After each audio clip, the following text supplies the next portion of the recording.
Ticket ticket তো পাচ্ছি না, সত্যি বলতে আমি নিজে এসে টিকিট পাইনি, খুবই লজ্জার বিষয়। আমি ভূত হয়ে টিকিট পাইনি, আমি গত পরশু না কাল দেখলাম। ভূতের ক্যারেক্টার যেহেতু, আমার তো সবকিছু করবার এখতিয়ার আছে। আমার অভিজ্ঞতা থেকে এবং আমি যে ফিডব্যাক গুলো পাচ্ছি সেখান থেকে আমার মনে হচ্ছে যে দর্শকরাই বলছে বারবার যে এই ছবিটা আসলে থেকে যাবে। আর এটা আসলে খুব মানে আপনারা একটু চিন্তা করে দেখেন, মানে শিডিউল ওয়াইজ এটা খুবই খুবই প্রেশারের একটা কাজ যে এই আর্টিস্ট গুলোকে একসাথে মার্চ করানো। আমার মনে হয়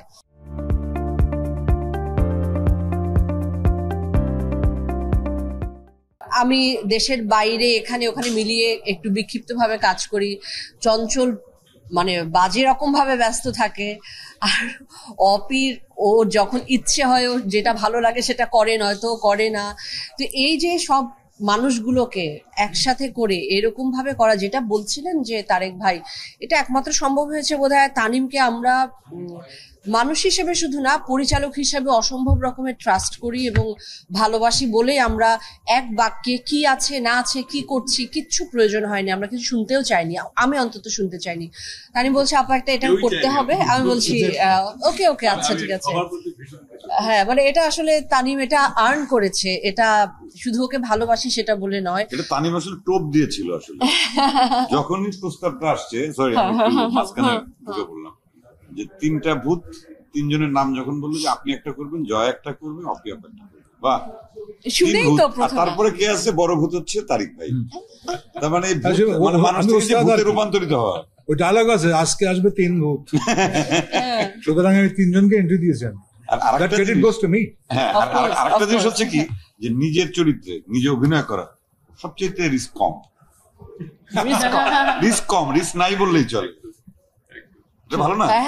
বলো বাকিটুকু বলো। না না এটাই বলবো, আর তো কিছু আর বলবো না। আমার মনে হয় ছবিটা থেকে যাবে এবং ছবিটা যেন অনেক দীর্ঘায়িত হয়, এটা চলার পথ আমরা বাঁচিয়ে রাখতে পারি ছবিটাকে, আমরা সবাই মিলে সেটা চেষ্টা করি।